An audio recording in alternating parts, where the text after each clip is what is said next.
Futbol Cat havia d'arrencar amb un partidàs, un Gavà Sant Andreu que fins ahir era el millor dels duels catalans que es podien veure a la categoria. Ara la classificació ja ha canviat, però ningú va comptar amb un factor que va acabar condicionant el resultat de forma decisiva, 0-0. Un dels millors partits que es pot veure aquesta temporada a segona B va acabar sent un espectacle infame. El responsable el tenen vostès a les imatges. L'herba del camp de la Bòbila està en molt mal estat des de fa mesos i ningú ha estat capaç de solucionar-ho. La gespa alta i la superfície irregular van fer que ni el Gavà pogués justificar la seva condició de segon classificat ni el Sant Andreu al Campionat de Catalunya. Desde luego, para que los campos estén así, mejor artificial.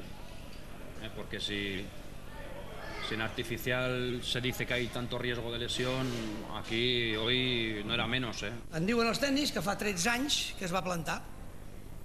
I dic, però escolteu, el mes de setembre, és el primer mes de setembre en molts anys que no podem jugar al futbol. Hòstia, algú ha passat, algú ha passat. Hi ha alguna malaltia, hi ha alguna cosa. Que vingui qui sigui, que ens ho diagnòstic. Que faci un diagnòstic, per favor. Controlar la pilota costava, passar-la bé costava, i així és molt difícil jugar a futbol. I això que el primer quart d'hora de partit va ser molt intens i semblava que les expectatives es complirien. Jugada cacofònica entre Pitu i Piti en el minut 5 i resposta d'Héctor Besora en el minut 13. Xut sensacional de l'ex del Terrassa, però millor resposta del porter del Gavà, Òscar Fornés. Però a partir del quart d'hora les marques es van ajustar i el mal estat de la gespa va permetre poc més que aquesta rematada de l'Eloi.